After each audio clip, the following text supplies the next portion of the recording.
Hello, welcome to From the A to LA. And I'm Bree, and I also have here with me. Montoya Gabrielle, get your LA Yes. on. And I'm here in the A. She's in LA. And on this show, we cover anything from music, fashion, politics, you name it, we're talking about it from a female perspective.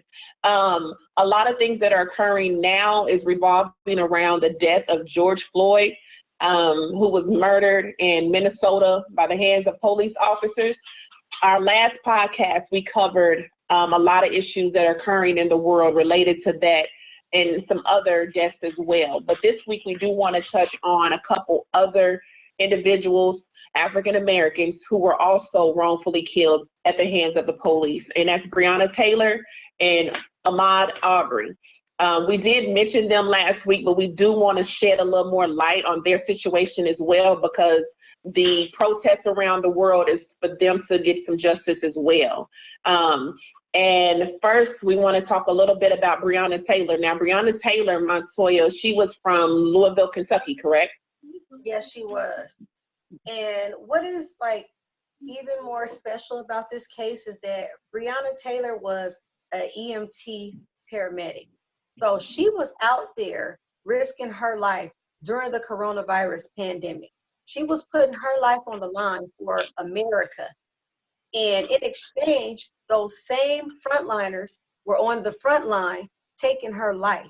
And I think that is disrespectful. You know, as African American people, we have always been out here on the front line for this country.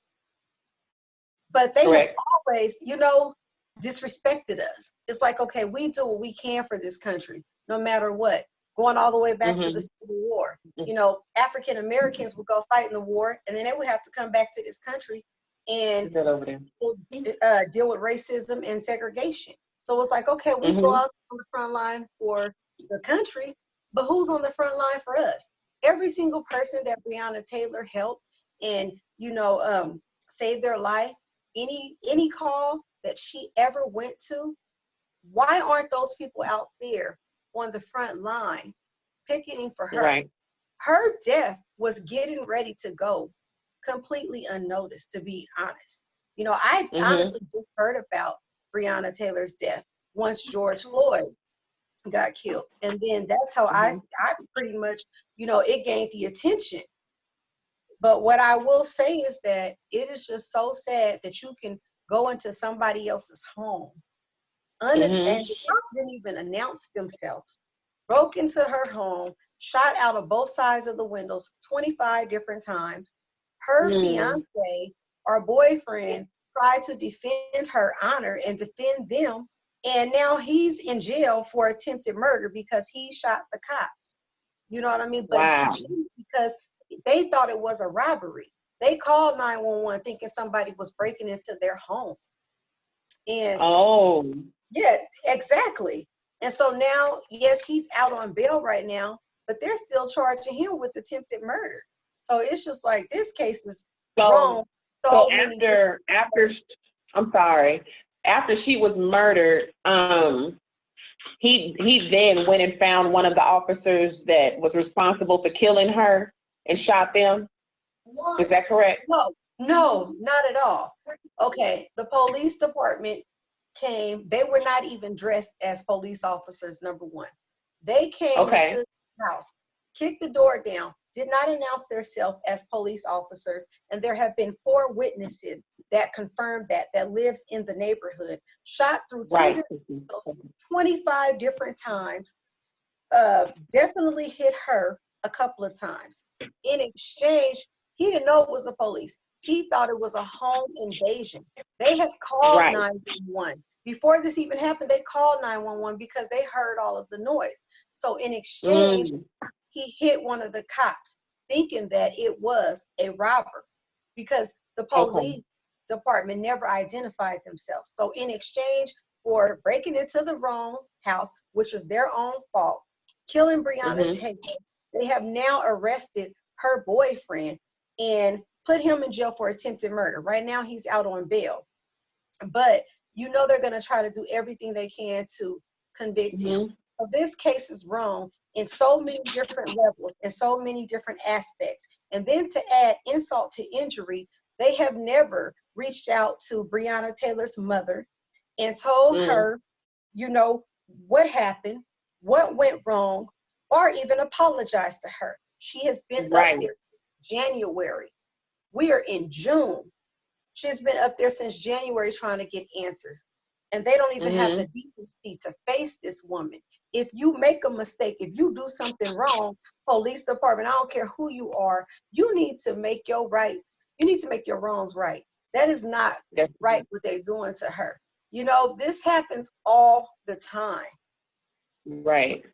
And, you know, we did mention on our last podcast that one thing that we want, and I've heard some other people say it since we said it even on our podcast, is that, you know, during the civil rights movement, they didn't march one day. They didn't march a week. It went on for a long period of time. And so this is something that we need to do, because the things that we're doing now, if that had taken place, and we would have shed a little bit more light to Breonna Taylor case when it happened, this could have possibly, you know, not allowed it to be a George Floyd, you know. So this is another thing that we want to make sure that anything that happens, we're going to try to shed some light about it on this show, because we want to make sure that people know what's going on everywhere, you know, because like you stated, the media didn't cover this story the way it should have been.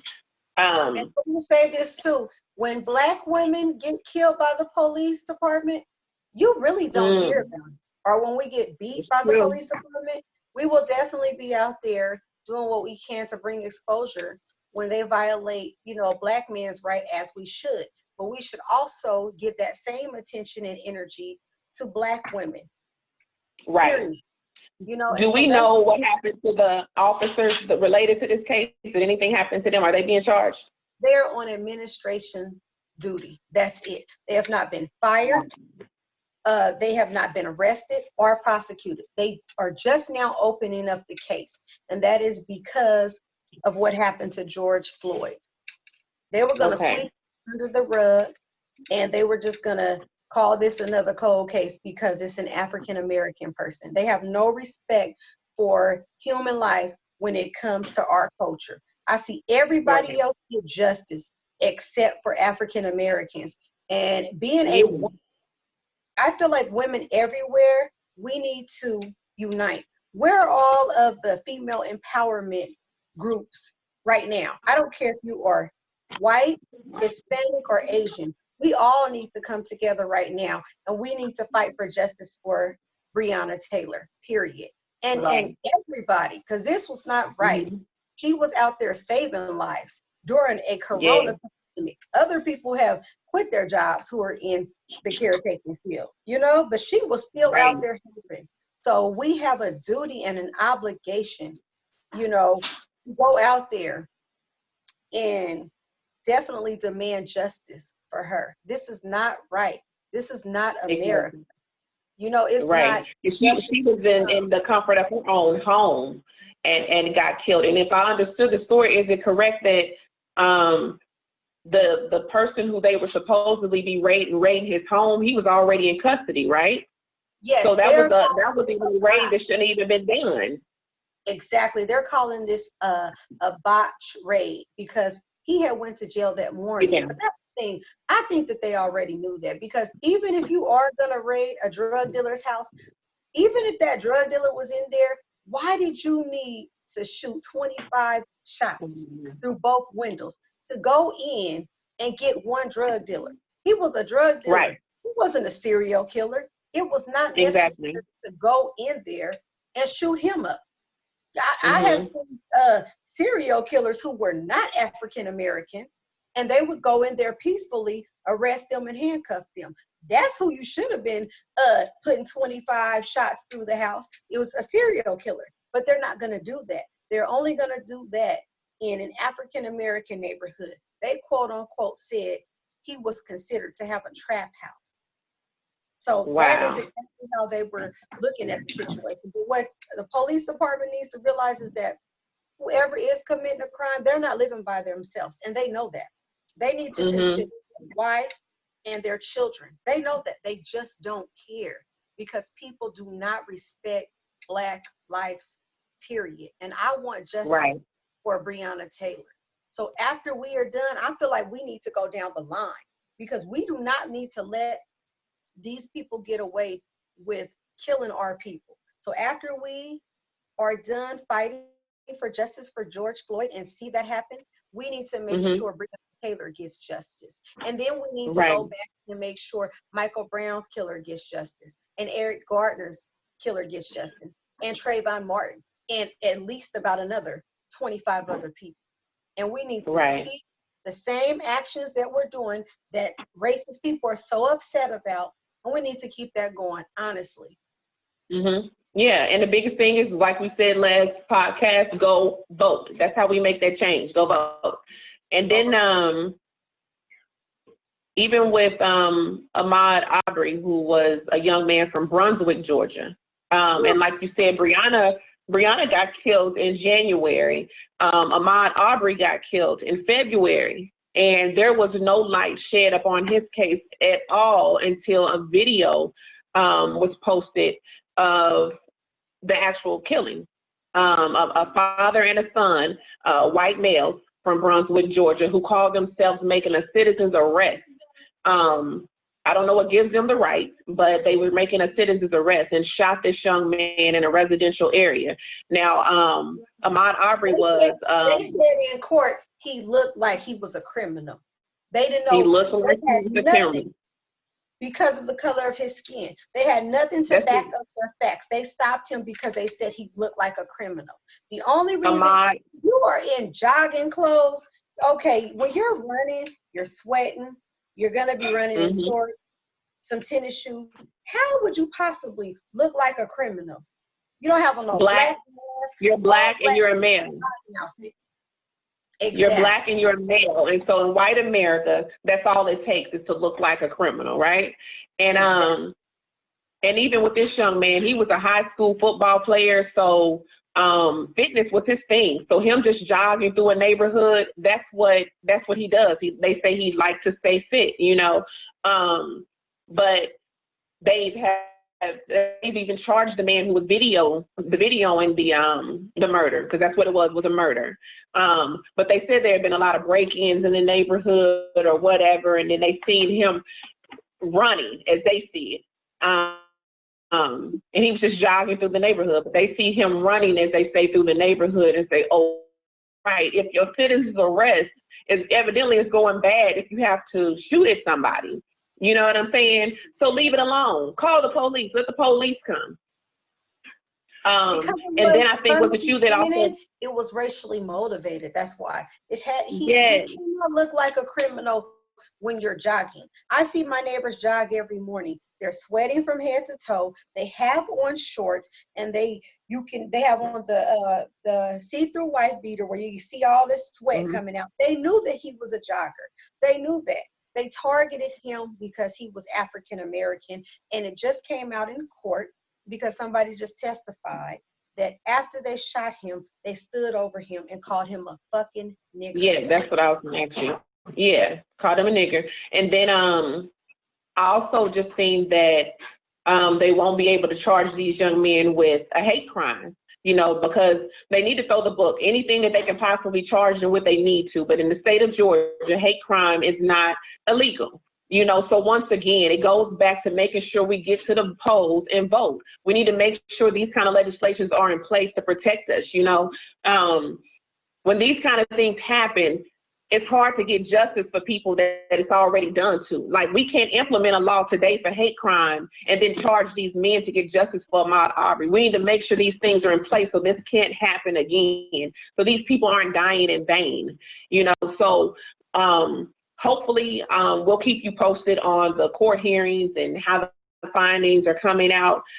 Georgia is constantly protesting in all types of forms down here. So hopefully it continues until there is justice. There's a lot of petitions out right now to make sure that even the DA over the case is fired. So find those petitions, because he never filed charges in the first place. He was going to let it go. He never did. He never did. He done a very thorough investigation, if there was any investigation. But if there was never a video, that DA probably still wouldn't have brought charges up against these men. You know, he's kind of forced. So we definitely can't expect a fair trial and some real justice if he's overseeing this case. So we need to make sure that he is out of his position, you know. Definitely. He should be nowhere near that. He should be nowhere near that case because he wasn't trying to give him justice in the first place. It is so sad. And that's in Atlanta. Yeah, and it's a little small town, Brunswick, Georgia, right outside. It's not far from Atlanta, but it's 2020. Like, that stuff should not be carrying on. But the protests, they're staying strong. They're out there. Different groups are organizing all the time and all around the world, but definitely Georgia is representing. But we do have a guest that we want to bring on, and we want her to share her experiences during this trying time for our country. Let me see if I can go ahead and invite her in.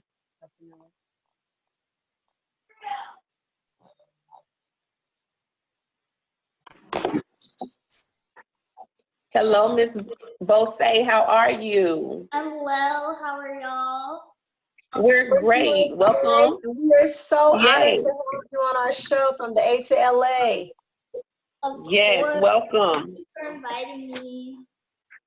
Oh. Yes. So, Ms. Bose, just to catch you up a little bit, we just kind of briefly went over, like, because last week on our podcast, we did talk about George Floyd murder, because that's what it was a murder. The majority of the time.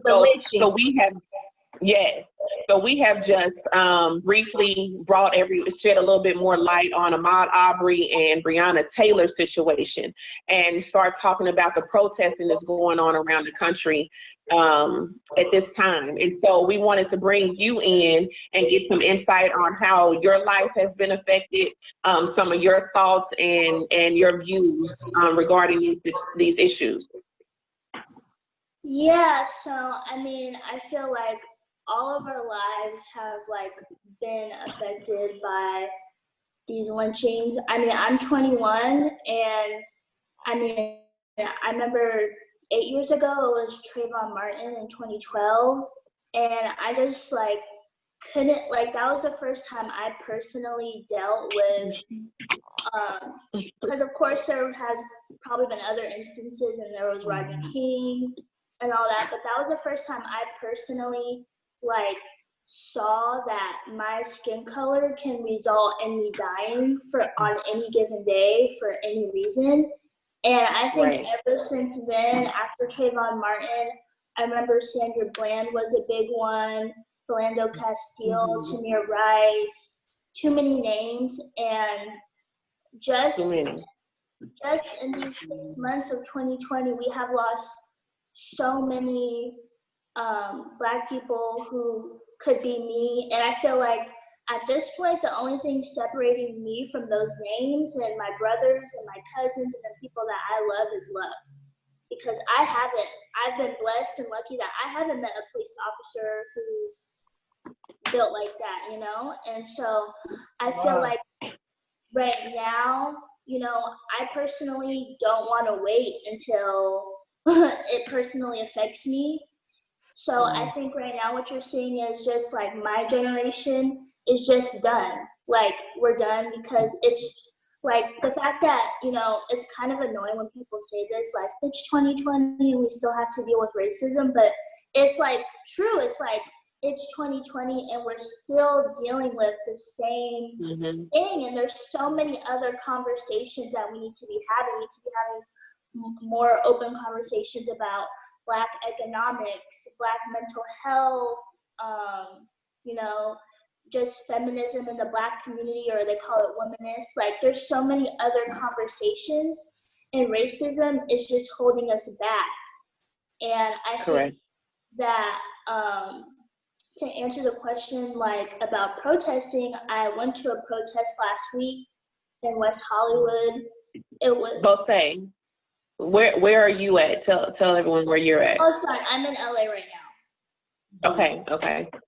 And So you what I went, you want went, you to do is, I want you to tell the audience what really happened, because everybody is trying to paint us out to be a terrorist group, saying that we were rioting and that we were looting. But you had actually went to a peaceful protest, correct? Yes. And So tell them what they did to the crowd, a peaceful protest in California. yeah, so it was a peaceful protest. It was in West Hollywood, and if you know, like LA, West Hollywood is a really nice area. So like honestly, I was like, that was the last place that I was thinking was gonna get like super rowdy, because you know it's by Beverly Hills. It's like, you know, it's a nice community or whatever. So anyways, we get there. I'm there for 20-30 minutes. People are peaceful. People are holding their signs, and then it's literally like I can't even like believe it, but it was like literally a war zone. Like I'm walking, and then all of a sudden you see policemen on tanks and like big. Can I cuss? Or should I not cuss? Should I You not can cuss? express yourself however you I'm want. girl, whatever. Yeah, you're Okay. fine. No, because I was gonna You're say allowed- on you're like allowed to big, no, like on big ass truck things that I don't even know the name of them. I don't even know what they are. I've never seen them. It literally looks like GTA. And they pull up, and then immediately they just start spraying tear gas into the crowd. Like Oh my immediately. Oh my goodness. Huh? Did you say? No, I was just saying, oh my goodness. Like I didn't see that coming. Ridiculous. It was like, and like they didn't waste any time. They just started spraying tear gas into the crowd, and then eventually it escalated into rubber bullets, pepper spray. Oh And then my. at first they were shooting people in their legs and their shoes, and then they kind of escalated to like people's faces, and like I seen this girl get shot in the face, and when you call the medic, they're not coming. So people are literally just trapped, like, hey, this girl got shot in the face. Does anyone know what to do? Is there an EMT, someone who just happens to know anything about how to take care of this injury in the crowd? And like, luckily we did. And so there was. Okay. Real quick. So you're at the protest. You guys are protesting, you're chanting, you're marching, whatever. Did anything occur? Or they just came out of nowhere and done this? They just came out of nowhere because they knew what they knew. And I like posted this video today, and it was Young Miami speaking, Carisha.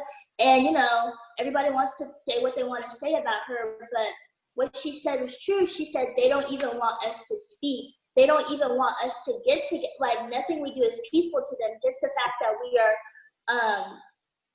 arguing, like, you know, we have a rebuttal to what's been going on. We have an opinion, and our opinion doesn't match theirs. Yep. So us peaceful protesting is, to them, it's too much. So yeah, I mean, there was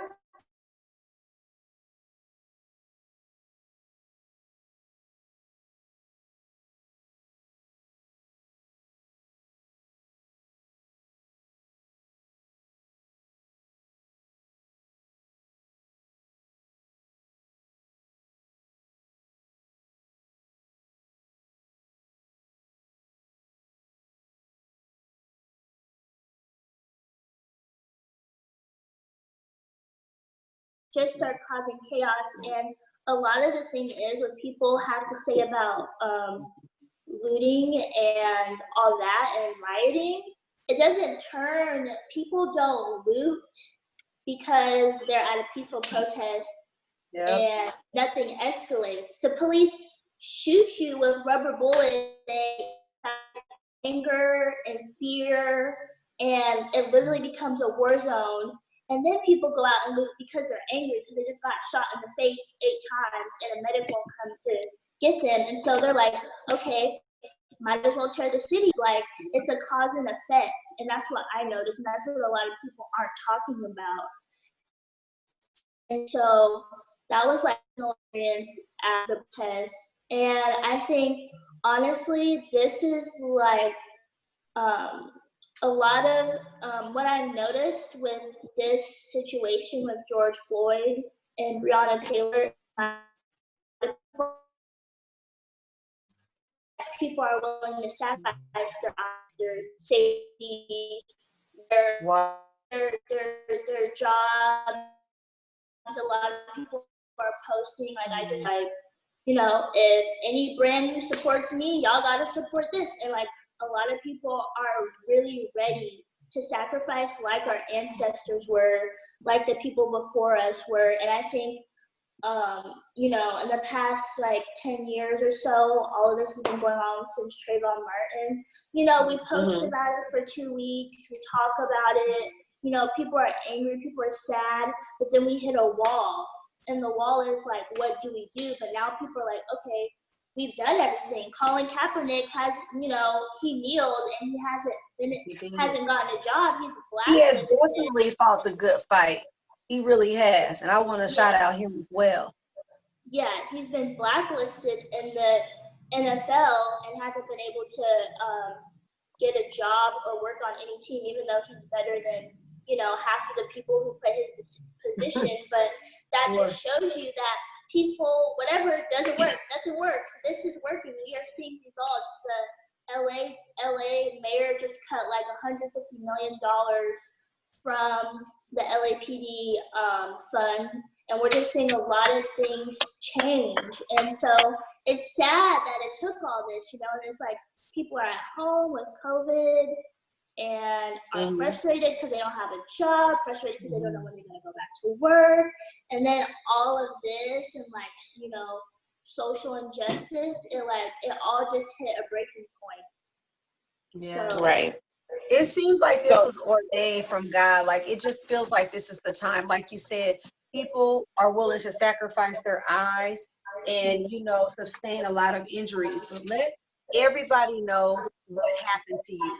Let them know the injuries and the physical, you know, physical thing that happened to your body. Like, what happened to you physically?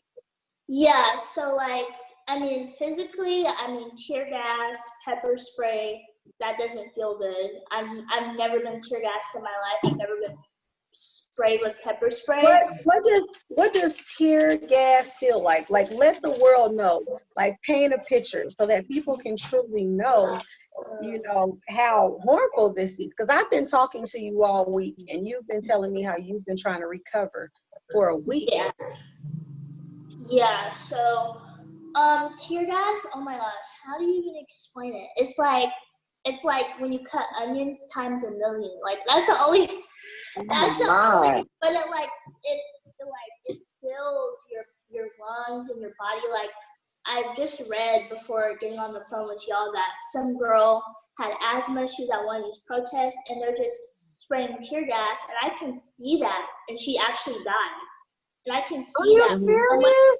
Yeah, someone who has like asthma or something like that, I can see how it could kill them. Because even for me, I was like, hold up, what? You know, like I've never experienced that before. And then the rubber bullet that got shot in my leg, that just like honestly took me all the way back. But I've never been shot. I don't play with like paintball guns. I've never been shot with a BB gun.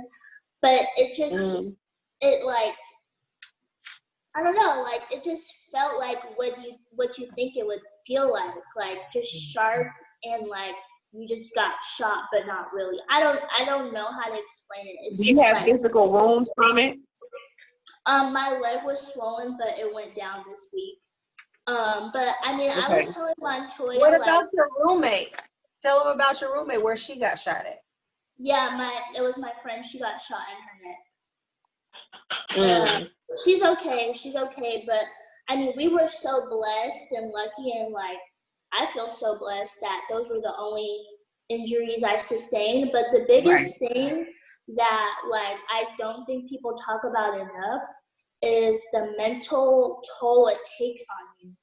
Because like for me, I personally don't even watch like scary movies. I don't like guns. I don't like the idea of war. I don't like violence. Like, that's just not the type of person I am.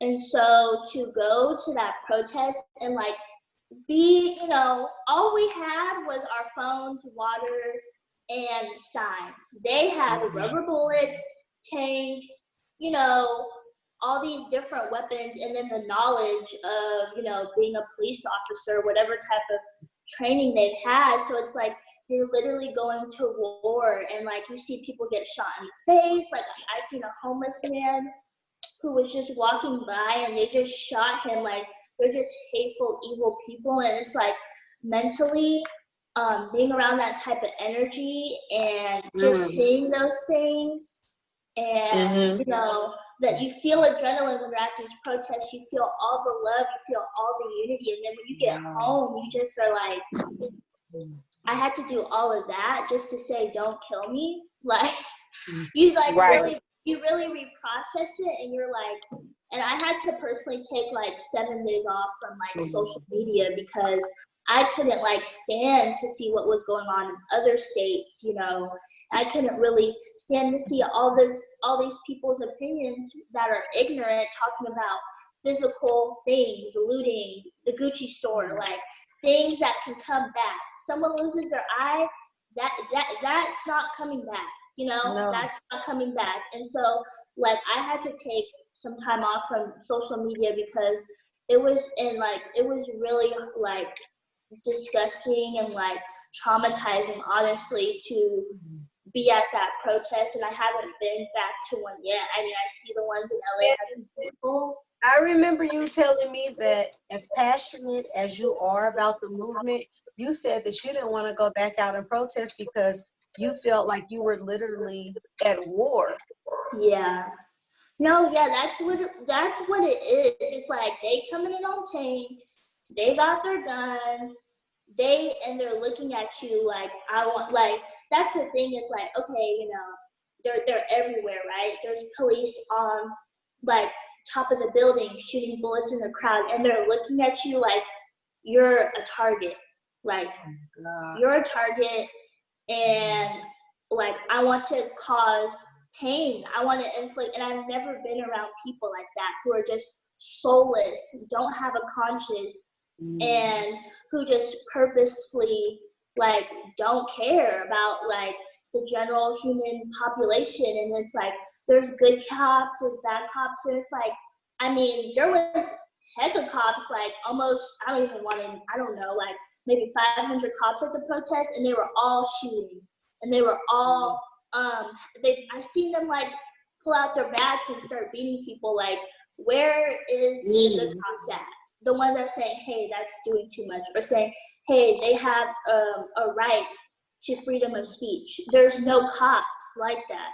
And so, I mean, after, even just personally me, after all of this, I don't even feel comfortable with any policeman. And just seeing the stuff that's been online, it's like, where's the good police at that people keep claiming is there, you know? Because there are no good police. Let's just be real. If there were 100 police officers in the crowd, it may be 2 that are good. I mean, I've seen 2, you know, circulated on the internet. But other than that, I seen a police officer literally spitting on a young lady. They already had her handcuffed because she was protesting and she was Caucasian.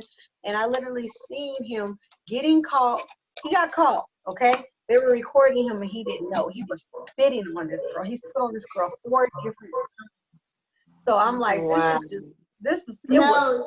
so sick. It was disgusting. I've seen worse than that, but I thought that was so degrading to sit there and spit on her. He looked around, made sure nobody was getting him, stepped back, spit on her again, and just kept going. But he didn't know that somebody was recording him.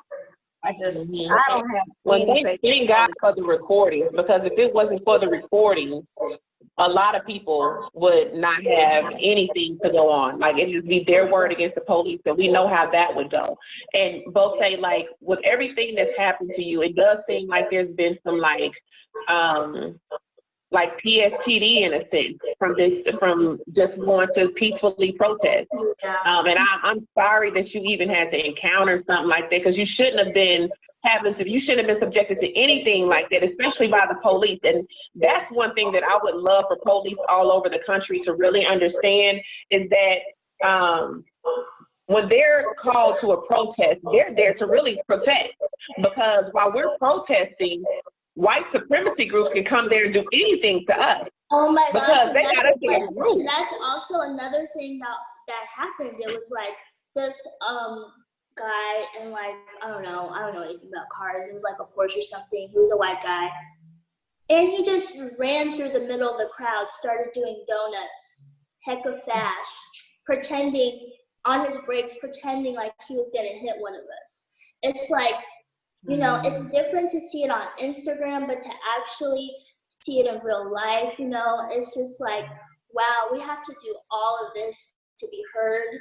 And, you know, it is like kind of PTSD, you know, seeing people. It was like personally a lot for me, because I don't even watch I don't even watch scary movies. Like, oh, I understand. Jurassic Park is scary to me. Okay. No, in Rush Hour when they pull out their guns, I'm like, oh my god. Oh my God. Right. So I get it, but you know the thing that I was saying about the PTSD is that, like, you go out there and you're peacefully protesting, and now if you did make a decision to go back to another protest, your energy is going to be so different because you're so guarded now. And so with saying that, the last podcast, I was really trying to get an understanding for myself and the viewers about why people decide to not peacefully protest, right? Why they decide to be, to riot or even go far as looting, right? So I heard a therapist on a radio show the other morning, and she explained it very simply, in therapeutic terms, that like, once something is done, once somebody is violated and offended, they go through a certain part mentally that they just go through or really traumatizes them, right?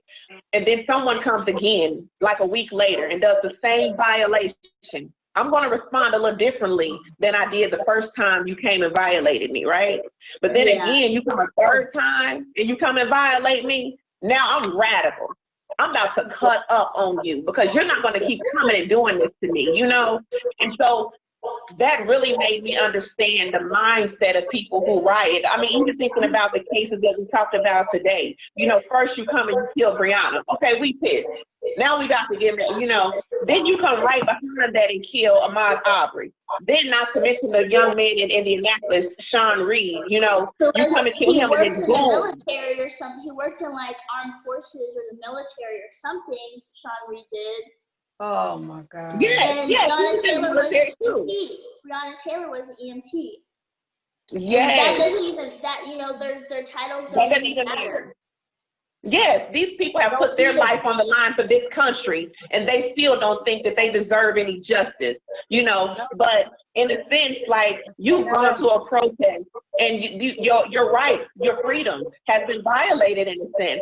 So even that kind of makes me understand why people do. Like, when you go back, you probably won't, if you go back, you won't approach a protest with the same energy that you came with the first time because of how you've been violated. And that's not right. No, yeah. And I mean, I can tell you the looting is like direct cause of how the police treat you at these protests. Because because I've seen it with my own eyes. We were peaceful, right? People were going home. People were like, okay, time to go. Then they pull up and they want to start a ruckus. And we don't have anything. We don't have guns. We don't have weapons. We don't have, you know, the armed forces knowledge. We're calling the medics. Medics don't want to come. They block you off almost. So like, there's police on one side, there's police on this side, there's police on the side of you, and you're subject to get hit or by, you know, rubber bullet or tear gas at any time. And so there's fear and anxiety. And then when they finally let up and you finally are able to leave, it's like, okay, I literally just got freaking abused, like mind fucked for 2 hours in a war zone. So I don't have control. I couldn't hit the bag. I don't have a gun. So I'm gonna go ahead and fuck the city up because that's what I have control over. That's my retaliation, basically. And so Right. I think that's also They're doing that too because they want to paint Black Lives Matter out as a terrorist group. They really are. I'm seeing like all the headlines on the news. They're trying to make us look like the KKK. But and I can say that the trying to looting do is was just really get justice for African Americans. But I do feel like they're purposely trying to egg us on, you know, to cause damage to the country. I really do, and to make us look bad so that they have an excuse to kill us. no, yeah, and that's why More I mean of us. I saw it with my own eyes, an Asian man and his friend looting Starbucks. Like I have a picture on my phone. Wow. And it was no Black people around. It was just him and this Asian man just taking a chair, throwing it into Starbucks, and they're looting. I don't know if they're like for the movement or against the movement, but of course it all gets pinned on us. We all just look like, you know, monkeys and animals. But I mean, if you just Google Jake Paul, like Jake Paul, he just got charged and arrested for like looting a mall in Arizona. Like it's honestly not us. It's not just us. I mean, What nationality is this J. Paul? he's white. White. Wow. He's a popular YouTuber. He has like Yep. millions and millions of followers and subscribers. He's known to do like crazy things for like views. And so to him, this was just another thing for him to get views off of. So I mean, I can say with my own personal It's experience. publicity stunt, you know? That's it. Yeah. He wasn't really out there putting his life on the line. And I do notice that too. I do want to say, you know, I appreciate the Caucasian and Asian and Mexicans who are really for us and I see there are a lot of people out there of other races who genuinely feel for the African American community. And they are out there with us marching and rioting. And to be honest, it's been, you know, more of other races out there than African Americans. So I want to say thank you. And I can even say but for the other ones that's trying to just out here trying to fulfill their own fantasies and making us look bad, you know, I don't appreciate that. We already have such a horrible reputation for absolutely no reason. And they're just adding to it. Because at the end of the day, that Caucasian kid that's spraying, you know, Black Lives Matter on the building, nobody's going to come and look at it. They're going to be back at home in their big house in, you know, their nice area.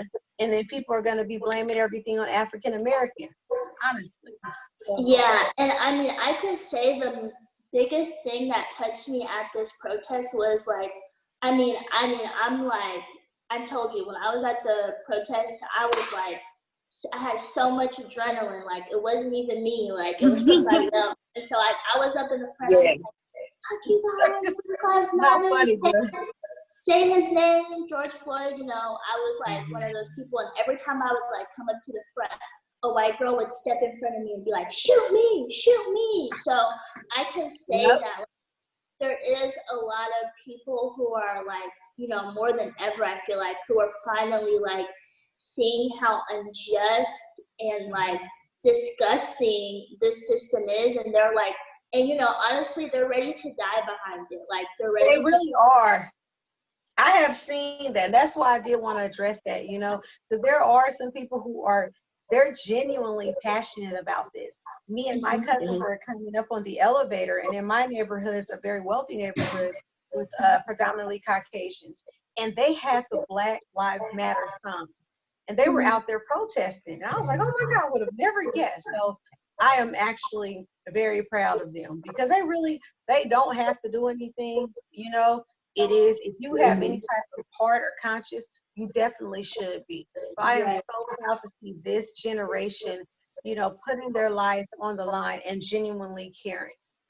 And it does make you feel good. It does make you feel real good when you see it, because we're so used to just being us. But I said it last podcast.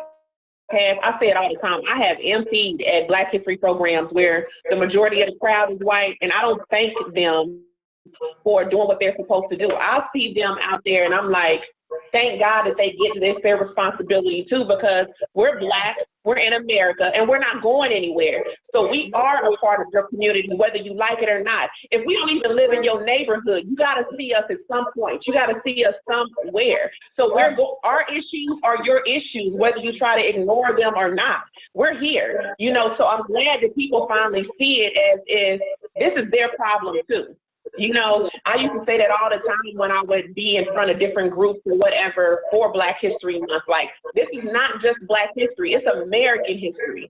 This issue with George Floyd and all these other people who are wrongfully dying, this is America's issue. This is not just Black America issue. And the quicker we realize that, the further we can get. And if they don't want to jump on board, we have to have the mentality that even without other people other than African Americans, we gonna get this shit done.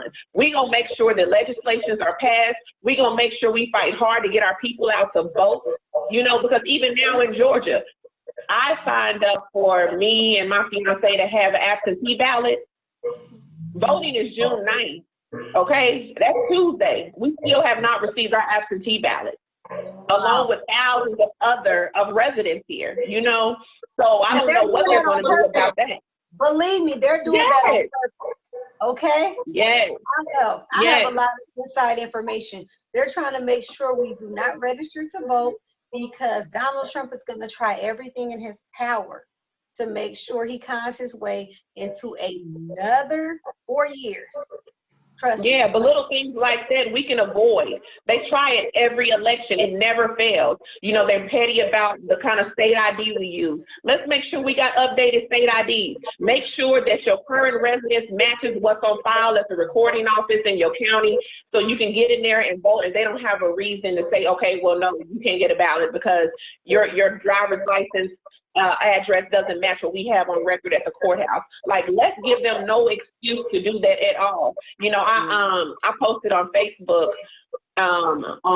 there was a sports channel who was doing an interview, and one of the athletes made a point about how back in the day when when Black men were able to go vote, and they would go register, they would definitely make sure their address was updated, because once they register to vote, then the people at the record office would go then and tell their job, oh, they're trying to vote, so they would get fired.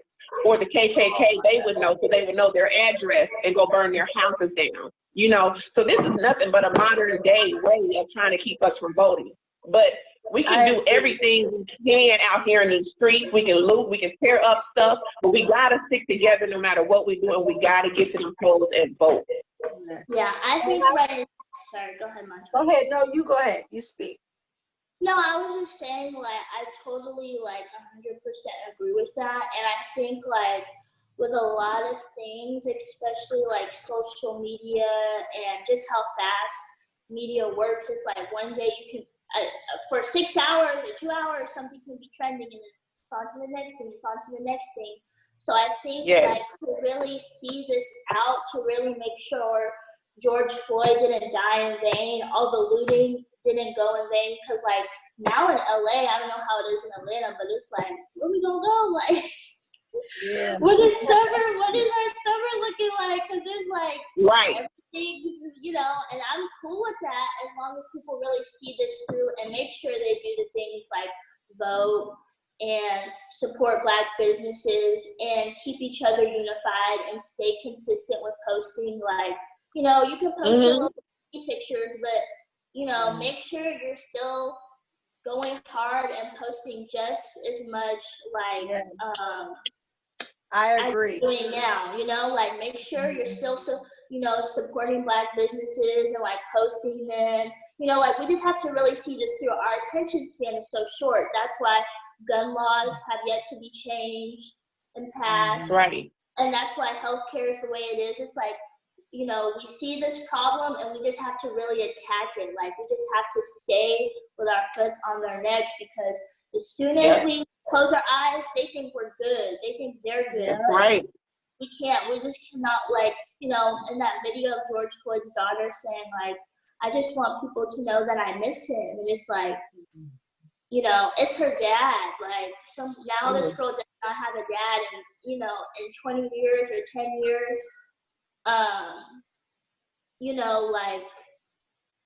she's gonna have to look back at this and she's gonna see all this, and we just can't let her down with just like, No. okay, people are He losing doesn't for really know what's going on right now, you know? yeah. He doesn't. People, He's too young yeah, to really understand. So sad. it is really sad. Mhm. Like, I don't want her to be like, wow, people were looting for 2 weeks and now there's 150 more hashtags. Like, we got to really see this through because, That's it's right. just, it's like any of our lives, it's basically like our lives are on the line and, so many others are on the line. And they're That's listening. right. They're listening now. That's I right. agree. They are. And We we do have and a track record whatever. as African Americans. We get all Mhm. fired up, but then, and like you said, in like 2 weeks, we stop. Like, Yeah. we have to Mhm. keep going until we see justice for George, Breonna Taylor, and everyone else who has been affected by this. We have to keep this going, honestly, for like the next year. I'm just being honest. We cannot let Right. And like you said, we have to stay consistent. And my thing is, like I said last podcast, let's strategize. The town that I'm originally from is small, it's predominantly white. And for those African Americans that did come together in that town, we strategized. We made sure that there was Black representation in different areas of the city. I ran for school board. I was on the school board for 4 years. We needed a Black person at that table to make sure that there was equal education in those schools. And if we're not at the table, they're not thinking about us. You know what I'm saying? We have to make sure that we are definitely in their thoughts, in their plans. They put these systems together. We have to be a part of this stuff, the city council meetings, know your mayor, go to these different meetings so we can be a part of and figure out how they run their systems.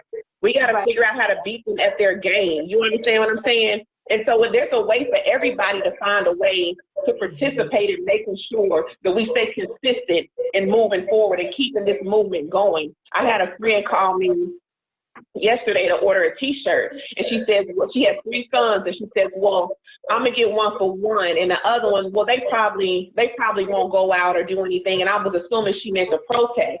And then even one of my neighbors said that about his nephew. Well, he probably wouldn't go out and be a part of the movement. Now, if I was back at home in my little small town, I would be on the front line. I would be part of the structuring and organizing of those protests. In Atlanta, I don't feel safe going down there. So I'm gonna do everything I can, even with this podcast. It's a lot. And I have 4 children, but I have 2 boys that are 16 and 17.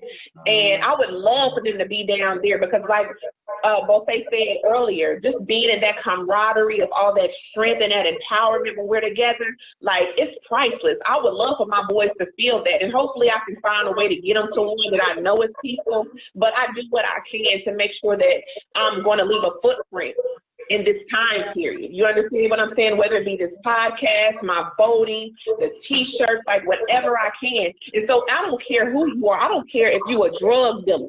There are funds out there that you can donate to that can go towards people's bail that's been being locked up for protesting. You know what I'm saying? That's a way to really help deal with the movement. So I ask anybody that's watching to find a way. Everybody don't have to go to the protest, but find a way to be a part of the movement. So like we're all saying on this platform, so we can stay consistent. It's like, even if you're not putting your life out there on the line, at least put your money out there, because I'm just gonna be honest. One of my neighbors owns a Bale's bombing company, and he's saying right now, Montoya, it's $6,000 in California to get bailed out. He was like, I am making so much money. And I'm just looking at him like, do you see what's going on in the world? So I want to let you guys know how expensive this is. So you guys definitely, if you're not out there, marching and peacefully protesting, make sure you are donating some money to the cause. Because individuals, it's going to cost them $6,000 to even get bailed out. And that's a lot. Most people don't have that. Just, offhand. So make sure you guys are donating to a lot of these different, charities and companies that are working to get people out. Because you don't deserve to have to pay $6,000 just because you want to go out, and make a statement.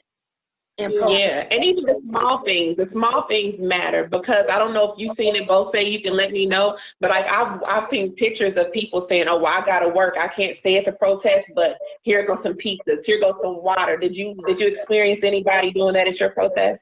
Yeah, there was like so much water and milk because milk helps with tear gas. I And saw that. so there was I mean, there was a lot of people who just had different parts. There was people who weren't on the front lines, but were kind of in the back. And when people needed water or milk, here's a water, here's a milk, here's a handkerchief.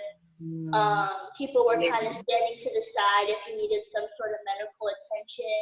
And then people were always checking on you, like, are you okay? Like, are you okay? Like, and it was just like, honestly, all love. Like, I've never been somewhere where you know, especially in LA, you know, it's like everyone just loves you and just wants you to be okay. And then there's just like the complete opposite on the, you know, police end. But yeah, I think that's important. Everyone has to do their part. And like, for me personally, I like, people are like, oh my God, I saw you at the protest, I'm gonna go to one. And I'm like, and I don't try to scare people, because I do think it's an important experience to have if you want to have it. But I think, you know, I tell them, I'm like, you know, make sure that you're covering your face. Like all these posts that people have been posting with, like, you know, wear full face coverings and have gloves, and like, that's not a joke. Like, that's serious. And Right. I also tell them I to like agree. make sure, you know, you're okay with basically going to war. Like, because some people aren't. Some people aren't built. Some people aren't built like that. And so, and I mean, I'm barely built like that. So I see. We need more women like you, okay? Okay. No. That's what's up. No, but I think, I mean, I'm definitely going to go back to one, because now they're peaceful. I see that they've been really peaceful, but yeah, I just think that like, yeah, everyone has their part. And so like for me right now, I've just been like trying to educate the people around me. Like my church is predominantly white, and I mean, I had a conversation with my pastor, and I'm sending her out links, and you know, everything's virtual right now. So like, I've been sending her links, and then like a bunch of Black-owned businesses that everyone in the church can be supporting. And you know, I've just been trying to like have conversations with like my brother, who's like has a different point of view with me, or like just people who don't see what things are for what they are, and just trying to educate them, because you know, if you don't understand, it's just ignorance. Like, it's just ignorance. Right. And it's like kind of chosen ignorance, but you know, sometimes you have to confront people with knowledge. But yeah, I totally agree. People do have different parts. Yes. And you mentioned, go ahead, Montoya. Oh no, go ahead. But Bose, you mentioned earlier when we were talking about people staying consistent and not like letting this die down and just going back to business as usual. And I think you had touched on making sure like we push our community and pull together as far as supporting our community and buying only Black-owned things, going only Black-owned businesses or whatever. So touch on that. We do know that on July 7th, it's already been called a Blackout Tuesday. But touch on that a little bit, because we got to do a little bit more than just one Tuesday. Yes. Right, because I saw this statistic that says Black people spend 1.2 trillion, not million, trillion dollars a year. Wow. That's and how much of that is spent in our community, like being put back into Black businesses? Not even half, not even a quarter. So I think that's not good. We got to do better as African Americans. Yeah, we do have, and even, you know, even before this, I saw a lot of people who were highlighting Black businesses and like support, but no, we have to hold each other accountable and really stay committed to this, because it's like, right now it may be hard to come around a certain Black business that may be affordable. Like right now, I'm like looking for bikinis for by a Black owned designer, and I'm seeing they're all like $200. But you know what? Maybe Target, Fashion Nova. Don't get that wet. Huh? I said, don't get that wet. If it's $200, you better just walk around and be cute. Gotta stay cute. No, but the reason that's so true. But the reason Target and Fashion Nova are able to sell, their things for dirt cheap is because they know they're gonna get it back times 100, times 1,000, times a million. So we have to, you might have to break some extra bread. You might have to, instead of going to like the normal grocery store or your favorite nail salon, you might have to spend a little bit more money, but guess what? That money is just returning back to you because now they can hire Black people.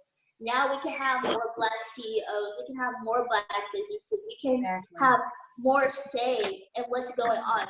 The next time a hashtag comes, God freaking forbid, or next time, I'll just say no more hashtags, but I don't want to speak that. But next time another injustice happens, we won't even have to do all this because we have buying power, we have money, we have businesses set up, and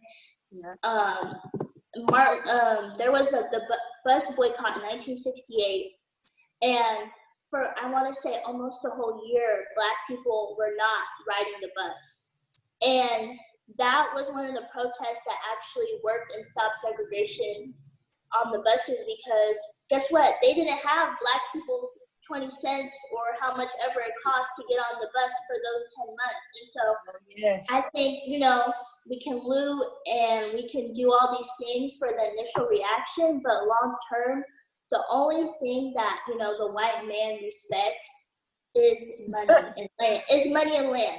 That's what America was.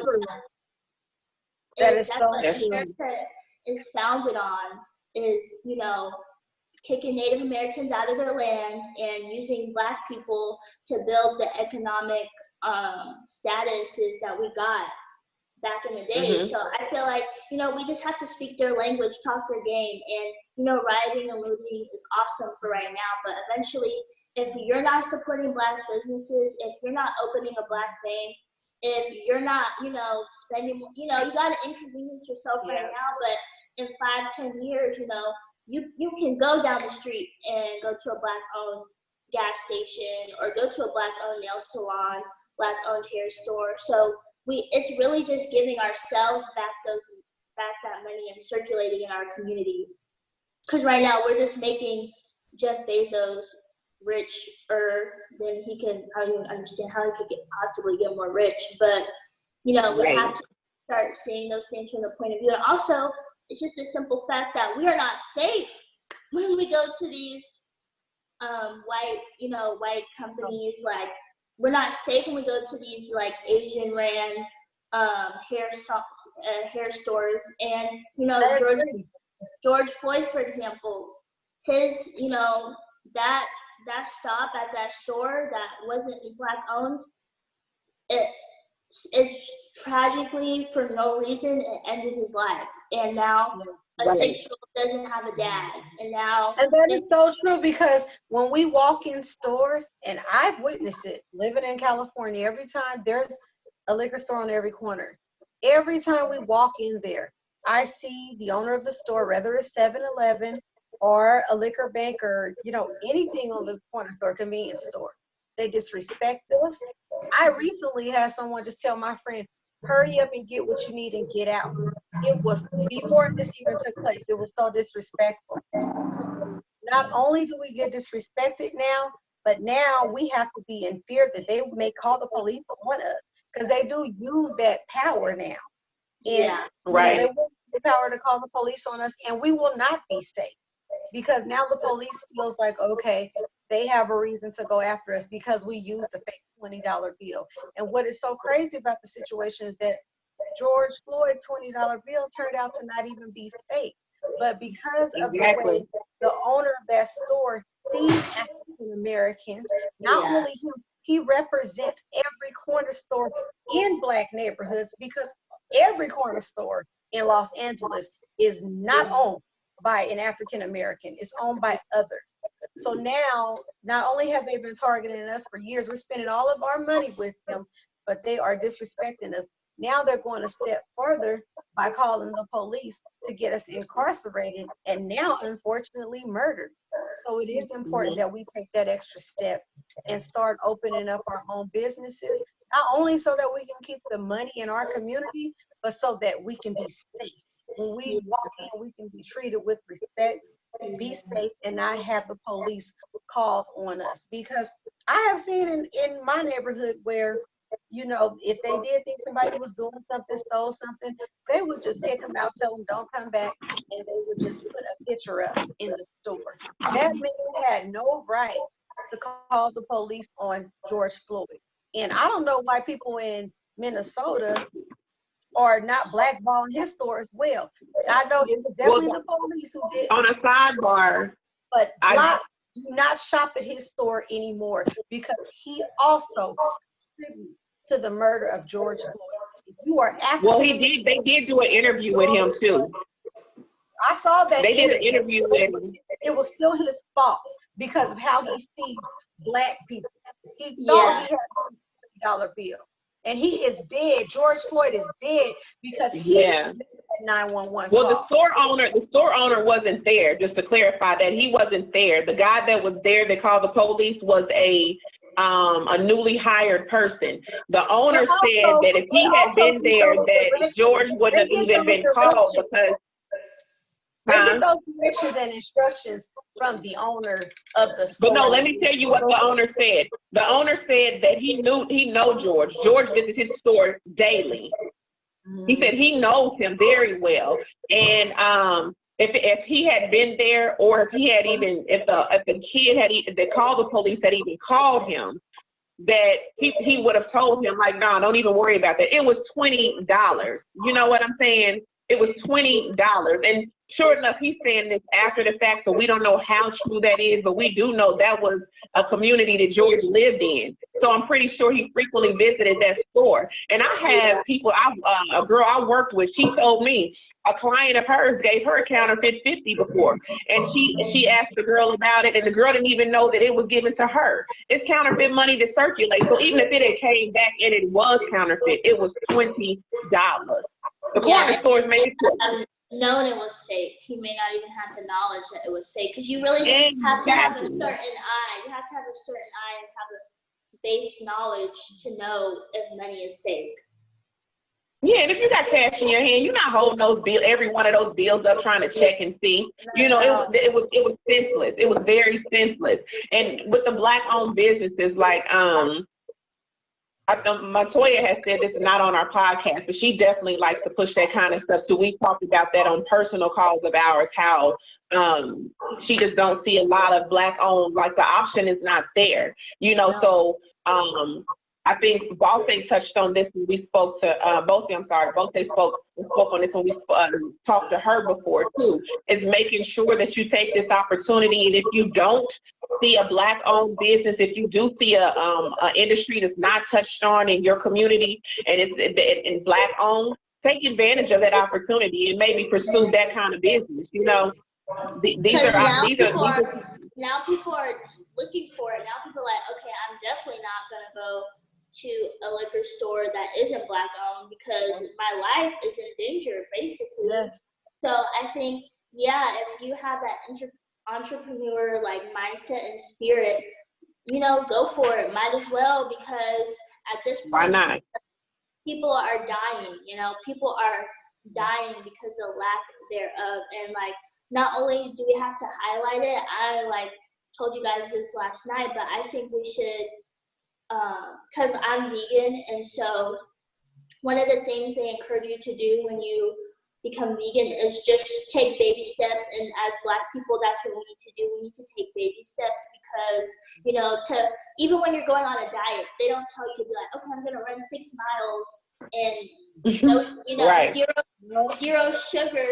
You know, today's Saturday, I'm gonna start on Monday. Like, that's a whole mindset that you have to change that has been ingrained in you. So I think like kind of with the vegan thing is they have meatless Monday. So I think on certain days, Blackout Tuesday, every week or every month, something, we need to all just focus our dollars into Black businesses, because like I can't sit up here and tell you like I'm gonna always go to a Black business, because like personally me, that's just like I want to say it, but it's a lot. So Well, we at least Right. need to do it every weekend, because as African Americans, we spend way too much money, and our money should honestly be going back into our community so that they can hire more people, and then that will create more jobs for African Americans.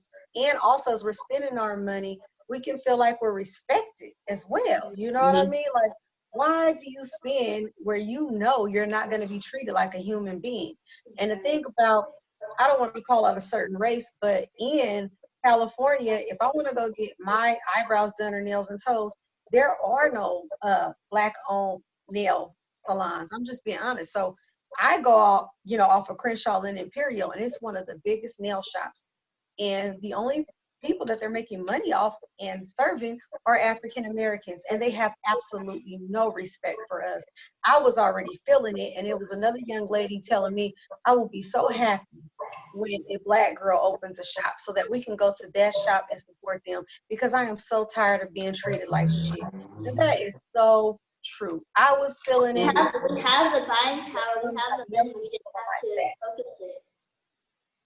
Sorry, I was just saying like while you're talking, but I was just saying like I agree with you. We have the buying power. We all have the money. We can all go get our toes done. We can all go buy the latest shoes when they drop, and we can all spend our little money on Fashion Nova.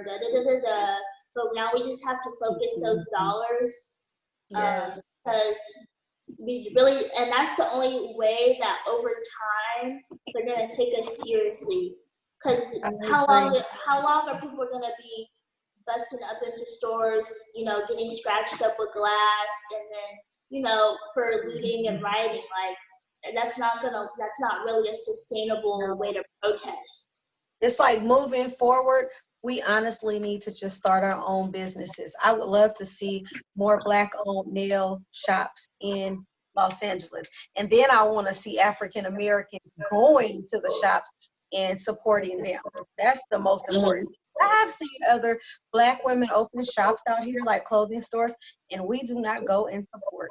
I will be honest. We don't. We will go over there and, go to the Asian man and go to his donut shop, buy, donuts from him, and then we can't even use the bathroom. But then we'll go around the corner and ask a Black man who owns a business, hey, can we get a job? I once heard a Black man say, go over there and ask the Chinese man at the donut shop for a job. It's not going to happen. And then ultimately, that Black man's business, I'm not going to lie, he went out of business because we did not support. We stayed at the donut shop, but we did not go to his hamburger stand and spend money with him. And I've seen that countless times throughout the year. So as African American people, we really do have to do better. We spend the most money in the country. Black people have money. That's like the biggest myth. We have money. Black people have a lot of money. Black people are not poor like, people that's try an to old stereotype. Yes. Because, when whatever job you have, however you get your money, but it's like when these certain shoes drop, or when you want to go out to this music festival, or you have all your hair, lined up, you have all your outfits, you know how you want your makeup. So we have money. We just have to focus it. And I think honestly it starts with us. Like, even if you have 10 followers, even if you have 1,000 followers, talk to those followers, talk to your circle of friends. Hey, are you going to Black businesses? Your friends shopping at Fashion Nova? Nope. Homegirl across the street has her own online boutique. Make sure you're supporting that. Like, we have to check each other like you would check someone if they were on a diet. Like, didn't you say you wasn't eating? But I thought Fashion Nova is Black owned. It's not? Oh, I'm sorry, I didn't know. I Okay. don't know, it's not. Okay, I was It is, misinformed. but they They make a lot love of money them. off of Black They culture. make a money off of them. That's right. And Wow. you know, I had a nail tech that we were very close. I mean, we used to go to all kind of events and stuff outside of the nail shop. And he was from Vietnam, and he used to tell me that that they call Americans wage slaves. That all they care about is competing for wages instead of actually being entrepreneurs. And I found like the way that they moved, I would watch how they moved. Like he bought a 2-bedroom house. And by the time that him and his family members got through constructing it, it was a 6-bedroom, 4-bath house. And they all lived in it, you know? And so I really admire that some of these other cultures just sacrifice a little bit to make sure that they grow big time. And I wish that was something that our culture could do. But I found it very interesting how they seen Americans, you know? But I also realized too that when they do come over to our country, the first thing they do is put a business in our community. They know that they can count on us spending. They can count on our dollar. They're going to open up a Chinese food place. They're going to open up a hair store. They're going to do something because they know that they can cater to the Black dollar, and and that Black dollar is going to make them tons of money. Yeah, I think even when I was in London a couple months ago, I was in the train station and the guy was like, "Oh, do you need help?"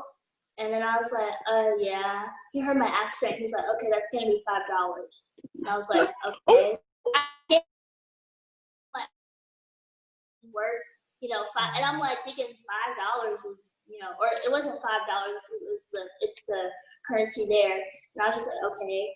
And then I told my friend, and my friend was like, "Why did you do that?" She's like, "Americans just throw away money." And she was like, I was like, "But it was just $5." She's like we are just like, we just throw away money. And she's like, no, like she just didn't even understand why I just was so willing to give it to her. But I'm like, I'm thinking it's just $5. I need help. And I'm the type of person anywhere where I'm gonna buy something before I go out and do it myself. Like that's why my hair really isn't done. That's why my nails are, you know, because I don't really like, I'm not like that. But I think that's definitely true. And like honestly, like we've had a long history of like not knowing who we are as a people and not knowing like how powerful and magical we are. And we just rely on the education that they gave us in school to teach us. But if you really look at Black history and all the things that we have accomplished before slavery, even after slavery, like our history did not start with slavery, people would have more pride. Yes, that's right. We were kings and queens before they came over to Africa and put us on a boat, shipped us over here. Right. You know? So we would have more pride in going to a Black business. We would have more, you know, pride and just in putting dollars in our community because we think we're worth it. But I feel like a lot of Black people don't even think we're worth it to go to pay that extra dollar. But it's like we're worth it, you know, because if people are doing this much to demean you and kick you down and kill you, that means, you know, that has to mean something. You must have some real value. Yeah, we are really valuable, and we can't just keep, you know, being lazy. And like I'm saying this even to myself, like you just can't keep being lazy and expecting things to change for you. Like you want to see change, you're gonna have to, you know, sacrifice something. Whether that's like, you know, because a lot of people, they know the power that we possess as African Americans, but we don't know the power.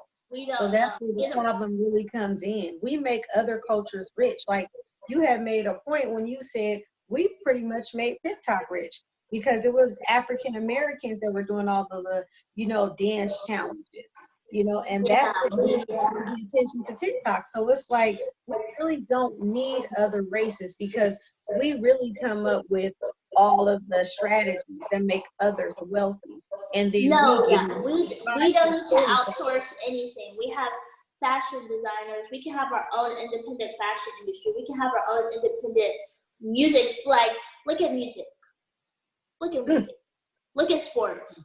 And if you don't even want to get to that, it's like, even now, people are trying to say like Black people only, you know, are in music and sports.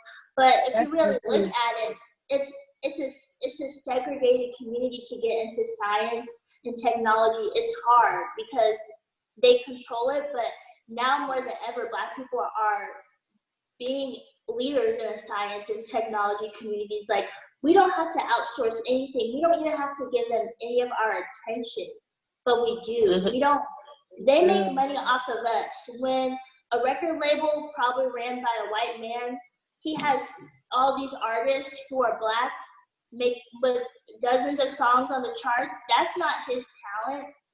That's just his conniving mind and maybe he like inherited the business, but that's not, you know, he's not the one dancing and selling out arenas. So I feel like he strategizes. He realizes our values. And honestly, if we knew our history and we go back, this is all a strategy of the white man when they trained people on how to be slaves. They knew how to break us and systematically make us stay in those kind of ruts. And we have to know our history. We were everything to them, even when we were slaves. Our women screwed your husbands. We had your babies. We breastfed your babies. We tended to your yard. We cleaned your house. We done everything. You know, so the thing was, they had to be raped. That's correct.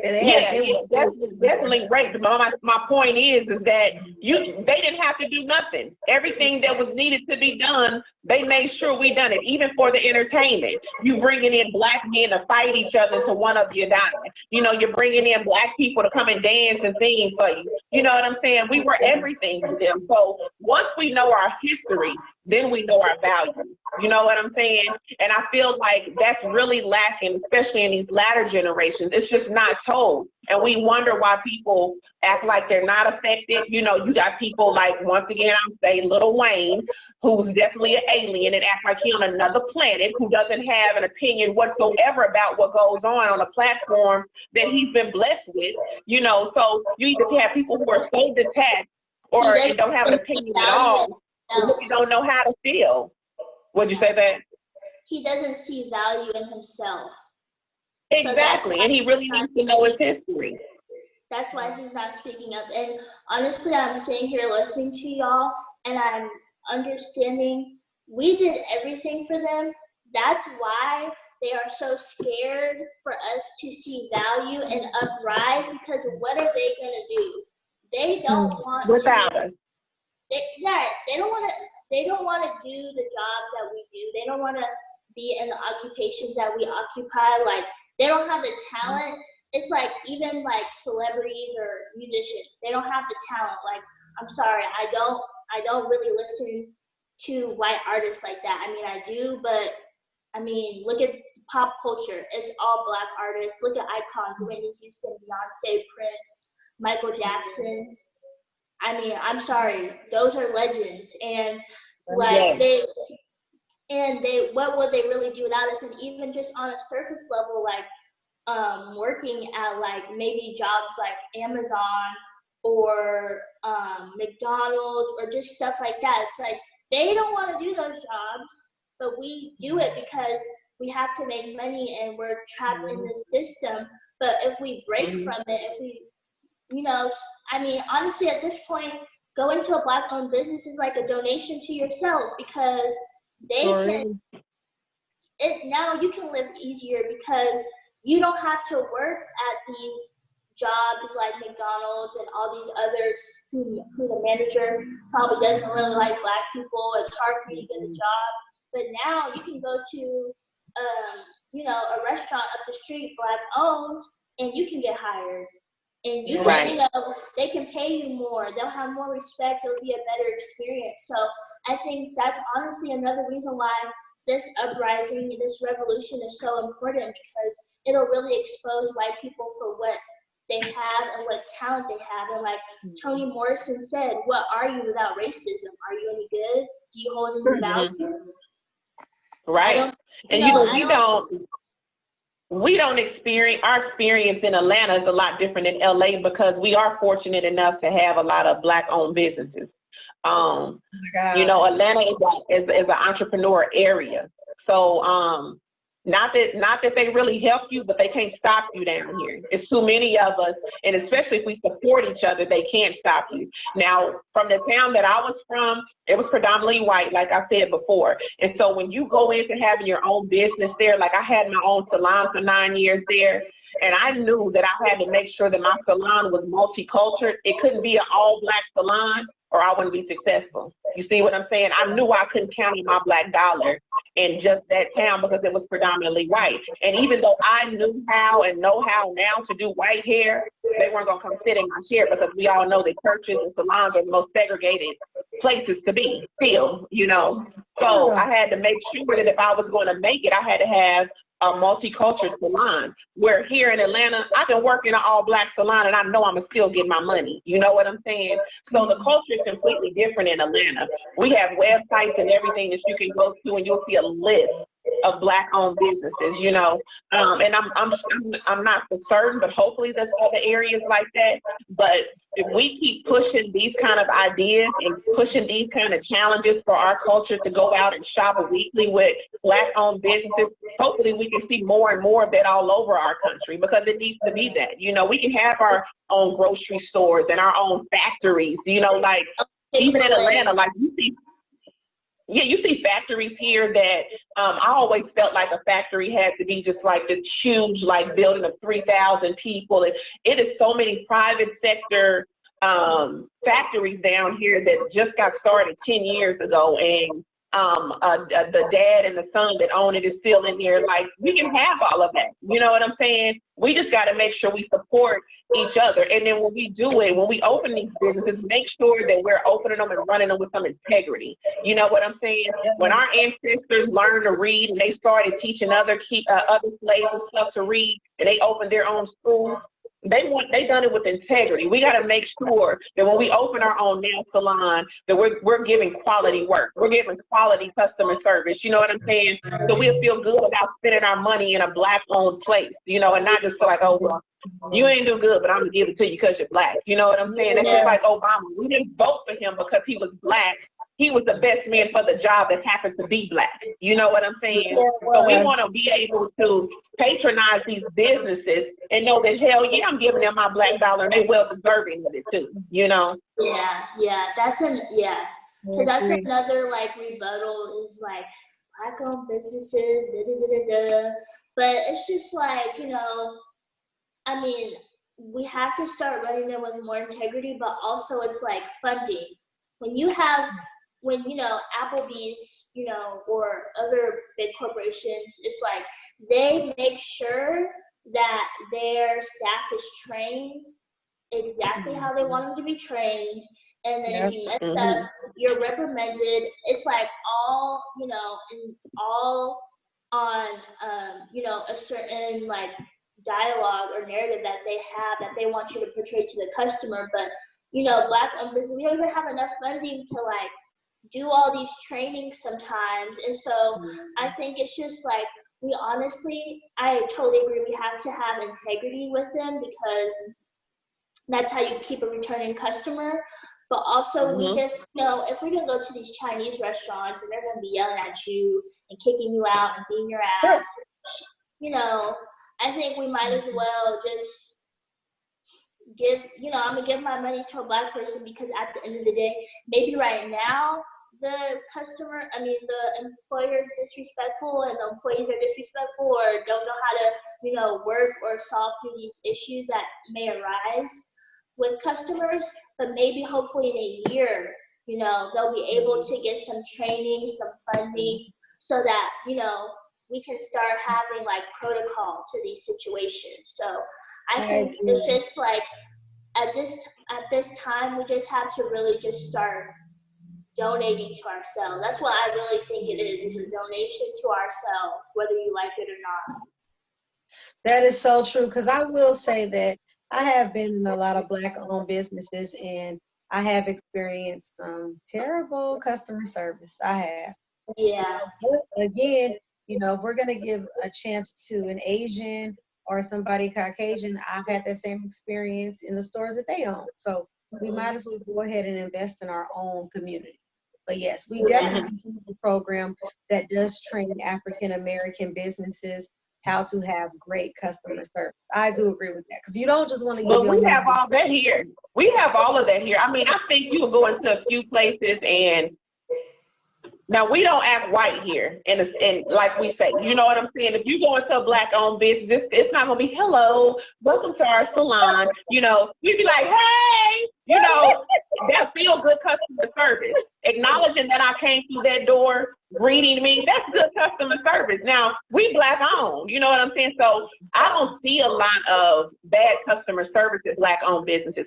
What I see a lot of is probably not even a lot. I can't say that, because you go to a black-owned restaurant, 9 times out of 10, food good. You know what I'm saying? Like, it may be things like, okay, they don't have like a napkin. The waiter may not bring you napkins up front like you would at Applebee's. We ain't tripping over that. We have grace with our people here. What I'm saying is that if you have a black nail salon, for instance, a lot of our black nail salons, it's going to be a little bit more costly. We don't mind that, you know what I'm saying? But nobody is going to come to you over and over and over and pay you more and more and more for nails that's only lasting me 2 or 3 days. That's what I mean about having integrity. Yeah. Even in that sense, you ain't got to greet me, because guess what? The Asians, when I come in their nail salon, they don't say my name. They don't say hello either. I've been coming to, there's people that go to a nail tech for 2 years and she don't even know your first name. You know what I'm saying? That is so true. That is so true. Yeah, but even in doing hair, like, we realize that sometimes it's not even your skill set, because I've been doing hair for over 20 years. Sometimes you may not be the best hairdresser, but if a person really likes you, if you treat them good, they're going to keep coming back to you. So that's what I mean about good customer service. Even if you did my nails bad, because I know you and I get along with you, I may keep coming back to that, because even in that relationship, I can tell you, girl, okay, now look, you got to watch some YouTube tutorials or something, and you got to get this right. Character goes a long way, to be honest. Somebody character will go back and spend a lot of money with them. You know, just spend more quality time with them, because you don't really get, you know. Yeah, but we have grace. We have grace with our black-owned businesses down here. We do. We need more in California. We need more. Yeah, we do. There's a big difference from Atlanta and LA, because, you know, I've been in California my whole life, and then I also lived in Atlanta for 5 years. And every African American should definitely take a trip to Atlanta and really see how good they live there and how they treat people. But unfortunately, it's not like that in the rest of the world. You know, I'm just gonna be honest. I was just telling her I want to come to Atlanta. I need to. Necessary. You wouldn't believe your eyes. When I got to Atlanta, and then I had so many people from LA come and visit me, we could not believe that it was the African Americans who were on the news. You know, they were the sportscasters, they were the news reporters. You know, they were the ones who owned the businesses. And I mean, it is absolutely mind blowing. If you're gonna take a family trip, we on our way to 2 Chainz restaurant tonight. You hear me? Like, we patronize our people.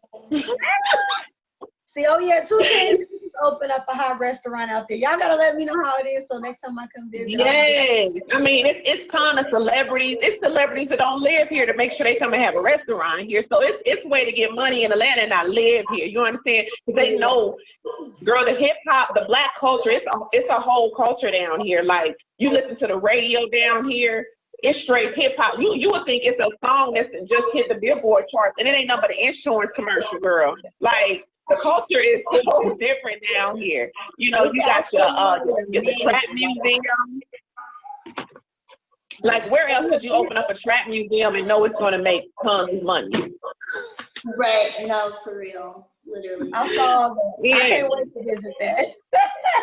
Yes, and I can't wait to visit California. Like, I really want to catch the vibe out there, because y'all just be so chill and laid back, and I really can't wait to experience that. And all your beaches. I ain't wearing a $200 swimming suit, both say, but I want to come to the beach.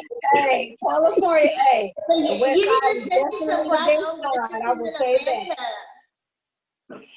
So I said the west side is definitely the best side. I will say that. I've been everywhere, and I do love California. But if you're coming from another state, you have to get used to it. It's completely different from anywhere else. I feel like we're off on our own little island. You know, we're like in a world of our own, to be honest. But I feel like especially Southern California, because I'm originally from Northern California, and it is so different. It is so different. I've been in Southern California for like almost 5 years, and when I first moved here, like it was like in Northern California we say certain words, we act a certain way, and then out here it's just that's not how they act. Like they don't.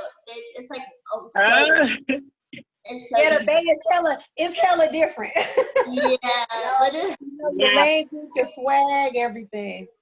yeah. And see, I'm originally from the Midwest. I've only been in Atlanta 2 years, and I feel like, boom, I'm finally home. You know, like the Midwest, especially the area. I'm from Illinois, but I'm 4 hours south of Chicago, so it's still predominantly white down there. And so being down here, I feel like I'm at an HBCU or something. Like, you go days without seeing white people. You be like, where white people at? And so many brown people, you know?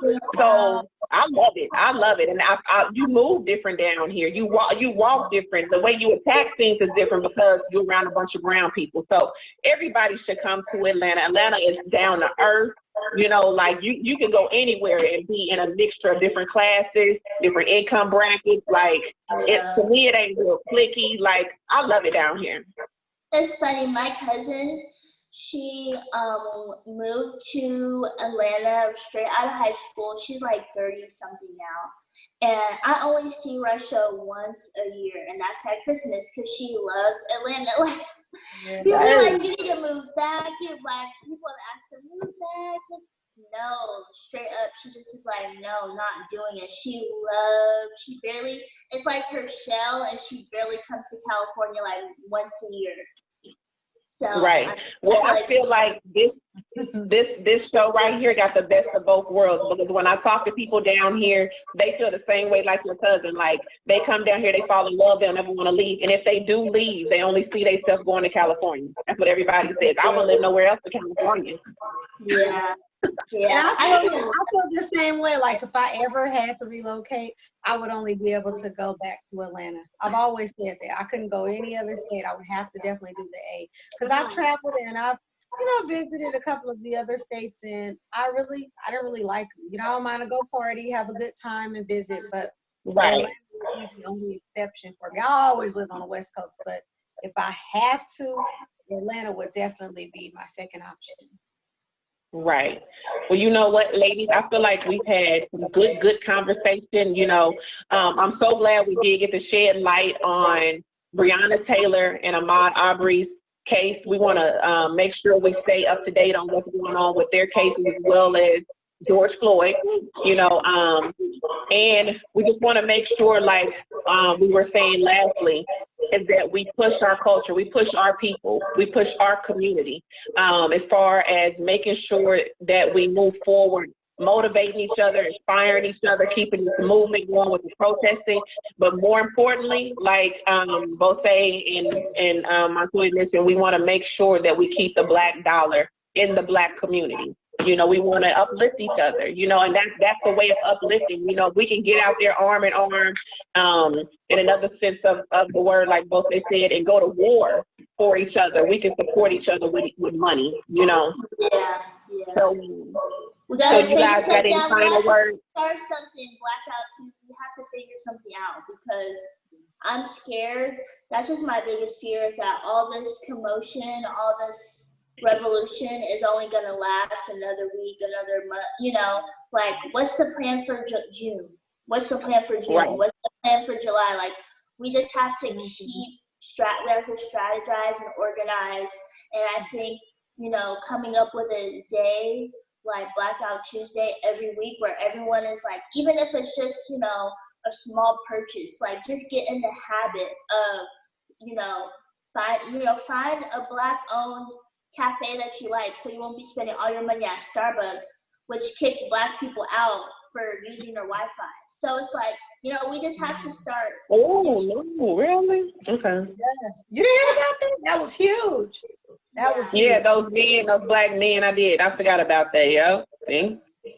So you just have to find your favorite Black-owned cafe, your favorite Black-owned restaurant, and just make sure you are showing them some love every week. Right. And moving forward, you know, like, so people don't forget, if it's nobody else but us three, maybe every weekend, every Monday, like especially by that Tuesday, let's be in posted a Black-owned business that we just found out about.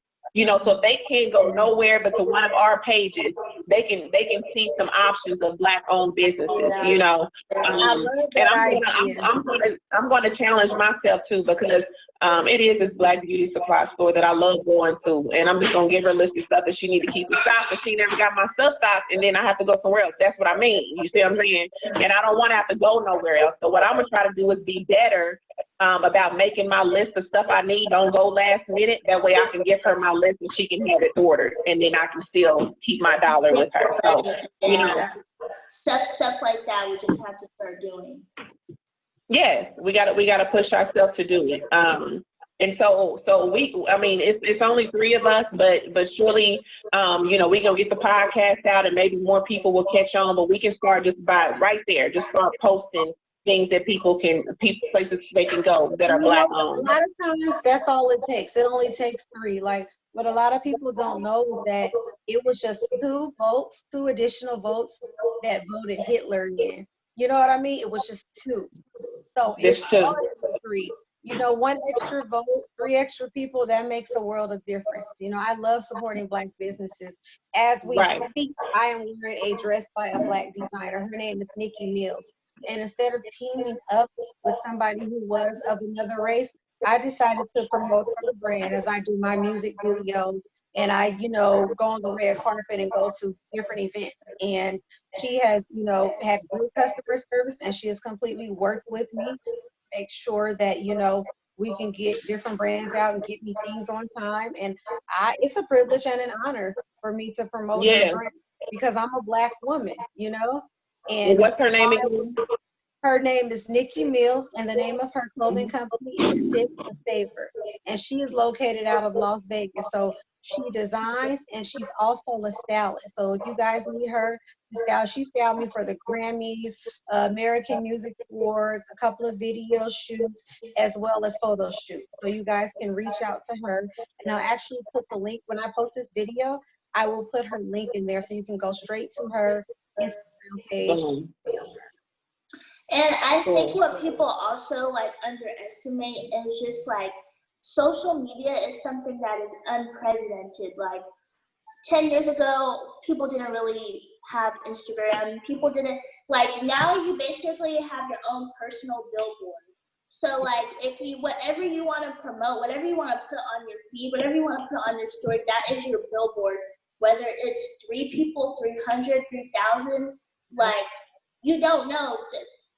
300 people watch your story. 10 people are buying a plate from this person's food company. Plates are like $12 or whatever. That's $120 in their account. Like, that's $120 in their business, and that makes a difference. So I feel like if your platform is small, big, in the middle, just make sure that you're promoting Black-owned businesses, because social media is just a great tool. It is. And so, yes, we challenge our viewers, we challenge ourselves to shop more at Black-owned businesses. So we're going to try to, every Tuesday, find a Black-owned business to buy from.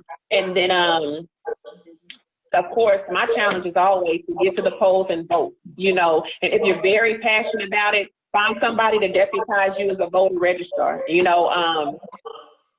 That's the only thing. That's one of the biggest things that we can do to make sure that we're not constantly experiencing all these wrongful deaths, you know. But let's get some legislation changed. Let's pump this Black dollar in our community, and we on our way, you know. It seems simple, but we know we got some work to do. Yeah, I think we are. Go ahead. Go ahead. I just said we are on our way. We are on our way. Like, we are. We're making the most progress I've ever seen in my lifetime. So I think the extra little steps like we talked about will make a big difference. Right.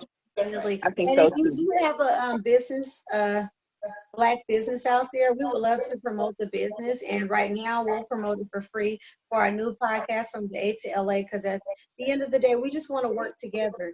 and we just really want to get the word out and just promote African American businesses. So please, you Yes. can DM me on, at Simply Montoya on Instagram.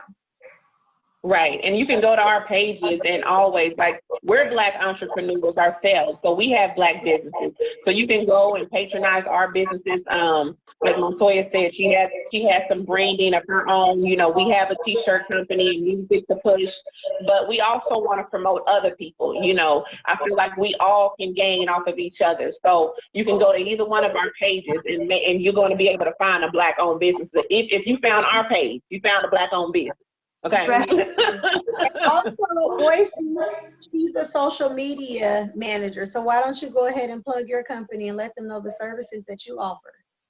Yeah, so I'm a digital marketing manager, and so basically that entails just like social media management, content creation, digital media consulting, all that fun stuff. So like if you do have a business and you are hitting like, because especially with COVID, there's really no brick and mortar stores. Everyone sees that brick and mortar stores are kind of outdated. So if you don't know how to use Shopify, if you don't know how to promote your business on Instagram or Facebook or Twitter or WordPress, anything, just make sure to reach out to me. Okay, how can they find you? Oh, okay. On Instagram, I don't Bose, BOSEKAYLIA. Awesome. And then I'm just Breezy1 on Instagram. You can also find different things of ours on Esco and Breezy on Instagram, and Top Notch Tees 1 on Instagram. Montoya, you want to give your pages? Yeah, definitely. You can find me on Simply Montoya. That's SIMPLYMONTOYA. I'm on Instagram. I also have a t-shirt line. It's called the Glam Tees. I especially make t-shirts for, people's birthdays, special occasions, and they're more on the glamorous side. That's why I call them the Glam Tees. I'm also a rapper, so you can check out my videos on YouTube. I have a hit single called That's Chanel, and I have a new single about to drop called Boom. And I also am starting a wellness company, something that's going to help with, all of the trauma that we've been experiencing and dealing with anxiety. I will be coming out with a candle line that will help with anxiety, trauma, depression, lotions, and also probably some type of therapeutic approach so that people can get counseling and, talk to therapists and get the help that they need to help them get through everything that we've experienced from the coronavirus, as well as racism in America, or, if you're just having issues, going through life. I would like to provide counseling as well as just holistic wellness altogether. So I'll let you guys know when that comes together, and we'll definitely give you guys the info. It's a work in progress, so it might take about a month or two, but I will definitely keep you updated. Awesome. Wellness. Kelly is all about the wellness. You need to go in a bag or something. I got some good wellness out there. All right. Okay. So thank y'all so much. We had another great night on From the A to LA. Just to sum it up, we want y'all to spin back and vote. Okay. All right. So stay prayerful, stay blessed. All right. Have a good night. Thank you, ladies. It was nice talking. You're welcome. Thank you, Bose. Okay.